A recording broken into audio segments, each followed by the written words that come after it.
Rec. Ya.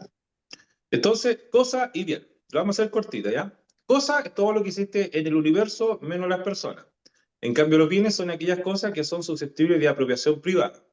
El elemento distintivo entre una cosa y un bien ya no es prácticamente la utilidad económica, sino que puede ser cualquier tipo de utilidad, moral, social, económica, científica, amorosa. ¿Ya? Por ejemplo, yo voy en la playita, voy con la nedienca, ¿no es cierto? Y encontramos una conchita bonita. Y yo la recojo, eso mientras está en la arena es una cosa, pero si yo la prendo materialmente, yo digo, oh, qué bonito, te lo regalo a nedienca, si me ahorro la plata, eso es un bien. Entonces, me está prestando alguna utilidad sentimental, por ejemplo, el día de los enamorados, ¿ya? Para los que tengan un amor. Entonces, si le preguntan cosas, es todo lo que existe en el universo menos las personas y bienes son aquellos que cumplen con dos requisitos. Uno, son susceptibles de apropiación privada y dos, le prestan una utilidad al hombre. No necesariamente económica, social, científica, etc. Dicho eso, ahora hay que entrar a clasificar las cosas. ¿Cómo se clasifican las cosas? Atendiendo a su naturaleza, en cosas corporales e incorporales. Cosas corporales son aquellas que tienen un ser real y pueden ser percibido por los sentidos. Una casa, un libro, una tele, un televisor, una silla, una mesa, un estante, lo que sea. ¿Ya? Todo lo que uno puede palpar. Y las incorporales son aquellas que no tienen o que no se percibe por los sentidos, sino que por el intelecto. ¿Ya? El código dice son abstracciones jurídicas o son los meros derechos. ¿Ya? Y aquí están los derechos. Derecho real, derecho personal. Ahora, ¿cuál es la importancia de distinguir entre cosas corporal e incorporal? Lo vinculamos con los modos de adquirir el dominio. La ocupación solo cabe respecto de cosas corporales, porque tiene que haber aprehensión material, o sea, tiene que haber ánimos domini. Yo tengo que aprender la cosa y llevármela. ¿Ya? No cabe respecto de las cosas incorporales. No, las corporales solo respecto de la ocupación. En cambio, también podemos señalar el contrato de depósito, que también recae sobre cosas corporales. Y también el caso de la cesión de derechos, el contrato de cesión de derechos que recae sobre cosas incorporales. Dicho eso, sigamos clasificando. Ahora, las cosas corporales se clasifican en cosas corporales, muebles e inmuebles. Eso ya lo saben. Las cosas corporales muebles son aquellas que pueden trasladarse de un lugar a otro. En cambio, las incorporales son aquellas que no se pueden trasladar por sí solos, sino que requieren de una fuerza externa. Ejemplo, los animales. Con eso es suficiente. Ahora, sigamos. Las cosas corporales se subclasifican en semovientes e inanimadas. Esta clasificación en semoviente e inanimada atiende a si se pueden trasladar de un lugar a otro. Semovientes, como dijimos, son aquellos que se trasladan por sí solos. No hay ningún misterio. Y las inanimadas son aquellos que no se pueden trasladar por sí solos, sino que requieren de una fuerza externa. La mesa, la silla, todo eso. ¿Ya? Hasta luego. ¿Y cuál es la importancia de distinguir entre semoviente e inanimado? Es en cuanto a la ocupación, que solo cabe para los semovientes. Por ejemplo, la caza y la pesca. Y los inanimados, tenemos el caso de la invención y el hallazgo. Nunca le van a preguntar esto, a menos que ustedes mismos lo digan y se metan en la pata de los caballos. La ocupación nunca lo pregunta. Otra clasificación es, atendiendo a su origen, tenemos muebles por naturaleza, muebles por anticipación. Los muebles por naturaleza son aquellos que por su naturaleza se pueden, o por así decirlo, no requieren de una ficción, sino que se pueden transportarse de un lugar a otro, por sí misma o por una fuerza externa. Estos son los muebles por naturaleza. Y los inmuebles por destinación, podemos señalar que son una ficción. O sea, que son bienes que no siendo muebles, la ley lo reputa mueble, por el hecho de estar adherido. Por ejemplo, el suelo. Es un inmueble por naturaleza, pero en ese árbol hay plantado una manzana. Entonces, la manzana mientras penda en el árbol es un mueble por anticipación. Pero tú sacáis la manzana y ya deja de ser un mueble por anticipación. ¿Se entendió? Ya. Sí, Atendiendo a que se destruyen o no con su primer uso, tenemos las cosas consumibles y no consumibles.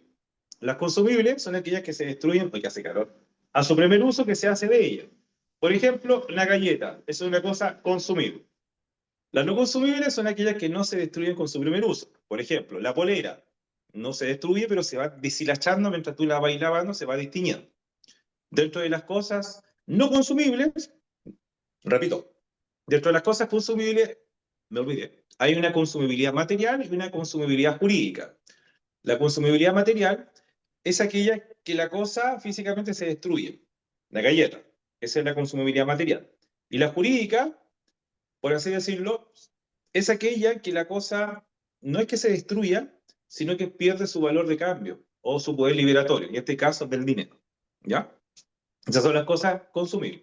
Ahora, a contrario censo, las no consumibles son aquellos que no se destruyen con su primer uso. El lápiz, la polera, la goma, todo eso. La zapatilla que se va gastando a medida que tú la vayas usando. ¿Cuál es la importancia de entre cosas consumibles y no consumibles? Es, por ejemplo, el contrato de mutuo recae sobre cosas consumibles. Y sobre cosas no consumibles tenemos el contrato de comodato. El mutuo y el comodato tampoco los preguntan, pero si les preguntan importancia, pueden dar esos dos ejemplos. Otra clasificación es atendiendo si pueden reemplazarse unas por otras. Tenemos las fungibles y no fungibles. Las fungibles son aquellas que se pueden reemplazar unas por otras, porque tienen el mismo poder liberatorio, el mismo poder de pago. Esas son las fungibles. Y las no fungibles son aquellas que no se pueden reemplazar unas por otras. Por ejemplo, yo tengo mi apunte o mi cuaderno de civil, ¿no es cierto? Yo se lo presto a una compañera y la compañera me dice que me lo perdió, pero me trae un cuaderno más caro. No, ese es un cuaderno donde yo tengo la materia. Es no fungible, no puede reemplazarse por otro. ¿Ya? Un ejemplo coloquial, pero sirve. Otra clasificación ahora es respecto a las cosas corporales inmuebles. Las inmuebles se clasifican en tres. En inmuebles por naturaleza, inmuebles por adherencia, inmuebles por destinación. Inmuebles por naturaleza son aquellas que no pueden trasladarse de un lugar a otro, ¿no es cierto?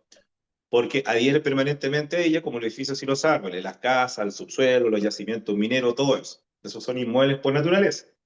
Los inmuebles por adherencia son una ficción, o sea, son bienes muebles que la ley reputa inmuebles por estar adheridos al inmueble sin separarse, sin detrimento. Por ejemplo, esta cuestión que se coloca en la plaza, ¿no es cierto? El banco. Eso, mientras diera al piso, es un inmueble por adherencia. O las losas del pavimento, los tubos de cañería que dice el código. ¿Ya? Y los inmuebles por destinación son aquellos que son bienes muebles, pero que la ley va a reputar inmuebles, por estar adherido. Por ejemplo, los utensilios de labranza, la pala, la picota, la carretilla, todo eso, el chuzo, todo eso, que se usa para plantar un predio agrícola. ¿Ya? Ahora, otra clasificación de las cosas incorporales es aquella que distingue en sobre qué recae. Y esto, según recuerdan, esto está en el 580 y 581. ¿Qué dice? Se lo resumo. Cuando el derecho recae sobre cosas muebles, cuando el derecho recae sobre hechos. ¿Se acuerdan? Cuando recae sobre muebles o sobre hechos. Por ejemplo, acuérdense, los hechos que se deban se van a reputar ¿qué cosa? Inmueble. El derecho a que me paguen mis honorarios es mueble. El derecho a que me hagan una clase es mueble. Ahora, ¿de qué distingue de que sea mueble y inmueble? Lo dice el legislador en el 580. Los hechos que se dan se reputan muebles. ¿Ya? 580, 581. ¿Qué más? Otra clasificación de las cosas incorporales es, atendiendo a su naturaleza, y es lo que le preguntaba a Marcelo, derecho real, derecho personal. Derecho real es el que tenemos sobre una cosa sin respecto a determinada persona. Ojo, el 577 es una numeración enunciativa, o sea, es taxativo en el 577, pero no es taxativo en el código. ¿Por qué? Porque hay otros derechos reales contemplados en el código y en leyes especiales. Y segundo, que los derechos reales solo son creados por la ley y nada más que por la ley. Las partes jamás pueden crear derechos reales. También lo preguntaron en un grado. Eso con los derechos reales. También hay otros derechos reales en leyes especiales y en el código. Por ejemplo, el derecho real de censo, o el derecho real de agua, o el derecho real de aprovechamiento, o el derecho real de conservación. En cambio, los derechos personales están en el 578, que dice el 578. Derecho personal es el que solo, dice, derecho personal o crédito es el que solo puede reclamarse, ahí bien digo, respecto de ciertas personas que por un hecho suyo, la sola disposición de la ley han contraído las obligaciones correlativas. Y el código te coloca un ejemplo. El que tiene prestamista contra su tutor puede tenerlo prestado o el hijo contra el padre por alimento. ¿Ya? Ustedes pueden agregar la acción de cobro de honorario, por ejemplo. Otro ejemplo de derecho personal. Ojo, los derechos personales, a diferencia de los reales, no son taxativos, sino que estos nacen en virtud de la autonomía de la voluntad. O sea, las partes pueden crear los derechos personales que estimen conveniente. ¿Ya? Y los derechos personales nacen mediante la fuente de las obligaciones. En cambio, los derechos reales nacen mediante los modos de adquirir el dominio. Ahora, pequeño paralelo. Derecho real, derecho personal, ya lo dijimos, 577 y 578. Nada más que decir. Ahí tienen que aplicar memorística. Dos. En cuanto a las acciones, de los derechos reales nacen acciones reales. Por ejemplo, acción reivindicatoria. Por ejemplo, la acción de petición de herencia. Por ejemplo, la acción hipotecaria, otro ejemplo más. De los derechos personales nacen acciones personales. Por ejemplo, la acción de cobro. ¿La acción de cobro de qué? De honorario, por ejemplo. Como abogado el día de mañana. ¿Ya? En cuanto a la taxatividad, tercer punto del paralelo, los derechos reales solo son creados por la ley. Las partes jamás pueden crear derechos reales, jamás, solo por mandato legal. Los derechos personales, en cambio, nacen en virtud de la autonomía de la voluntad y las partes pueden crear los derechos personales que estimen conveniente. Y además, no hay un catálogo, son infinitos. 4. Origen. Los derechos reales nacen mediante los modos de adquirir el dominio. Los modos de adquirir el dominio están en el 588. ¿Cuáles son los modos de adquirir el dominio? Modos de adquirir el dominio son accesión, ocupación, tradición, prescripción adquisitiva y la ley. La ley se agrega por la doctrina. En cambio, los derechos personales nacen mediante la fuente de la obligación. Las fuentes de las obligaciones son hechos o actos jurídicos que hacen nacer una obligación civil y consecuencialmente el derecho personal. ¿Cuáles son las fuentes de las obligaciones? Contrato, ley, cuasi delito. Ley, contrato, cuasi contrato, delito. Ya, y me faltó uno, parece. No importa. En cambio, a la relación jurídica de uno u otro, los derechos personales, los sujetos están previamente determinados. Tenemos un titular, acreedor, y un deudor, sujeto pasivo, deudor. ¿Ya? El acreedor tiene un crédito y el deudor tiene una obligación. Crédito y obligación son dos caras de una misma moneda. Y los derechos reales, tenemos un sujeto titular de un derecho real y un deudor sujeto pasivo e indeterminado, en donde la sociedad debe respetarlo. De manera, hay un deber de no turbar o de no molestar. ¿Le gustó el resumen? Bien apretadito, bien esquemático.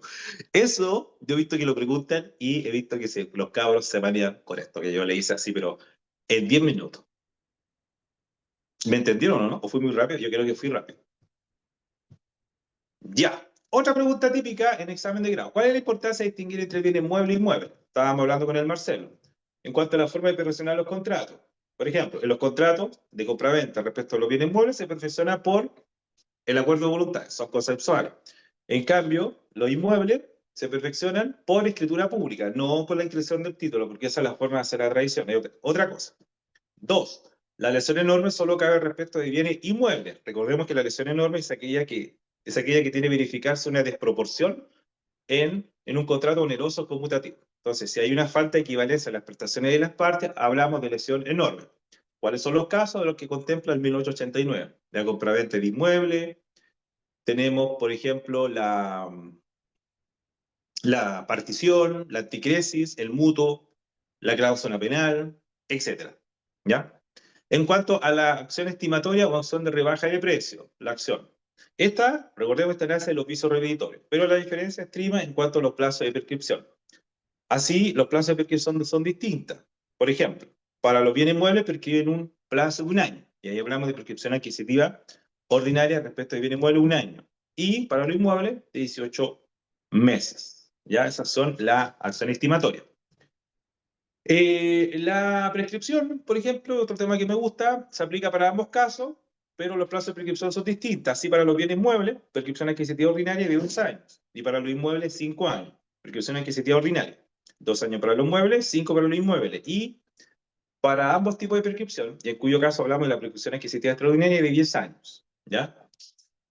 En cuanto a, me voy saltando al que pillo por acá. En cuanto a la patria potestad, por ejemplo, que es la detente, ya sea los progenitores, porque ya no hablamos de padres, hablamos de progenitores, va a tener mayor facultad para enajenar los bienes inmuebles que respecto a los bienes muebles, por ejemplo. O en el caso de la posesión, no me gusta la posesión. Hemos visto el civil 4, el civil 2, estoy buscando un poco de todo. En cuanto a los contratos reales, por ejemplo, el mutuo recae sobre cosas muebles. ¿Cuáles son los contratos reales? El depósito, por ejemplo. ¿Ya?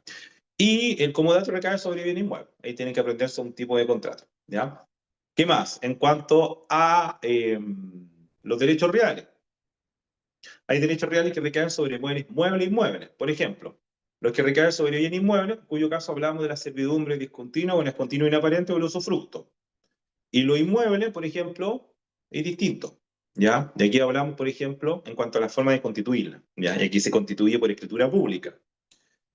¿Qué más? Cuanto a los bienes familiares, volvemos a civil 4, hay mayores exigencias o limitaciones respecto de los bienes inmuebles respecto de los bienes muebles. ¿Por qué? Porque en los bienes inmuebles tiene mayor exigencia porque sirve de residencia principal de la familia. Entonces, por eso es la limitación que otorga la ley.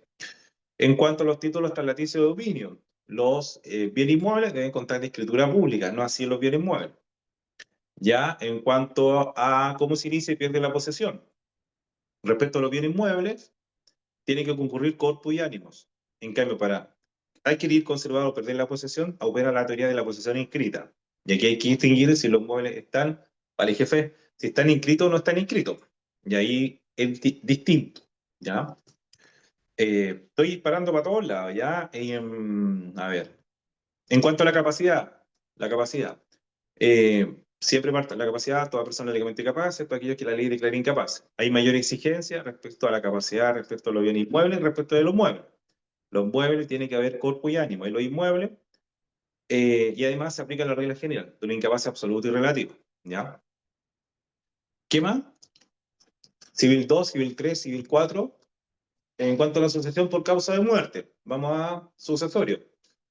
Las inscripciones hereditarias que practican los herederos para disponer de la herencia requieren mayor exigencia o requisitos respecto de los bienes inmuebles respecto que para los muebles, ¿ya? En cuanto a la tradición, la forma de constituir la tradición respecto a los bienes inmuebles e inmuebles. La tradición de los bienes inmuebles se materializa en virtud del 684.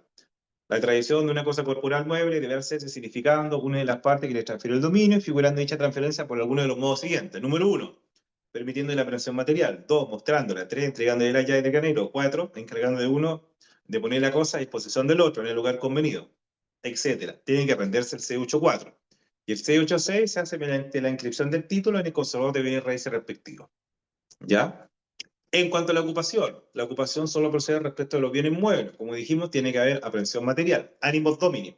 Yo aprendo materialmente la cosa y me la llevo. En cambio, respecto a los bienes inmuebles, no opera la ocupación. En cuanto a la sociedad conyugal, hay diferencias en cuanto a los bienes muebles e inmuebles. En cuanto a los bienes muebles, no hay mayores limitaciones. Pero, en cuanto a los bienes inmuebles, si el marido quiere vender o enajenar un bien raíz de la sociedad conyugal, requiere de autorización de la mujer. Y ahí hablamos, en cuyo caso, de una formalidad habilitante, de acto jurídico. ¿Ya? Le hice caleta de comparaciones. Nombré las más importantes. ¿Ya? Esta es una pregunta así, pero transversal, y te pueden preguntar en cualquier materia. Civil 1, Civil 2, Civil 3, Civil 4. Ahí les puse una cachada de ejemplos para que se aprendan los más preguntables. No vayan a decir, por ejemplo, la acción estimatoria o las inscripciones especiales del C88 si no lo saben. Den los ejemplos que uno siempre sabe. Sepa y maneje bien. ¿Ya? ¿Se entendió? ¿Fue muy rápido? ¿Fue muy express? Para no aburrirlo tanto. Esto fue como una formalización de la investigación, cortita y preciso, pero para que se entiendan. ¿Ya? Con el Power y más el código, están al otro lado con la materia. No pesquen manuales de 100, 300 hojas, vean el Power y vean un código y están al otro lado, cabros. Con esta es la materia más importante que uno tiene que saber. Mira, los Power tienen lo esencial que tienen que saber. Ahora, si ustedes quieren rellenarlo con apuntes y cuestiones, háganlo, pero esto es lo que tienen que manejar. Nada más que esto. Lo demás es Shaya. Es Shaya. ¿Para qué van a tomar un manual de Orrego de 500 páginas? Van a terminar a fin de año. ¿Cachai? Aquí tienen toda la materia. Cortito y preciso. ¿Alguna duda? ¿Todo bien? ¿Se entendió? ¿No se entendió, Carla? ¿Marcelo?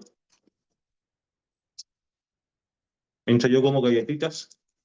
Por la razón entendió todo. ¿Se entendió? La Carlita yo creo que cachó, ¿no? La Carlita ya está en un nivel Saiyajin ya, la Carlita. Con la Carlita ahí estuvimos pimponeando el domingo y la Carla está súper seca.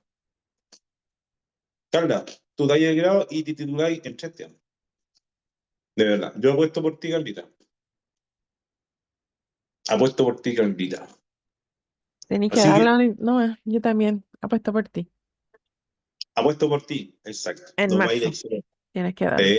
Y el O en Marcelo lo va a abril. dar en mayo, así que vamos a hacer un estudio jurídico online. Ahí está. Así que eso, pues, chiquillos, cortito pero preciso y preciso, ¿ya? Estaríamos listos, por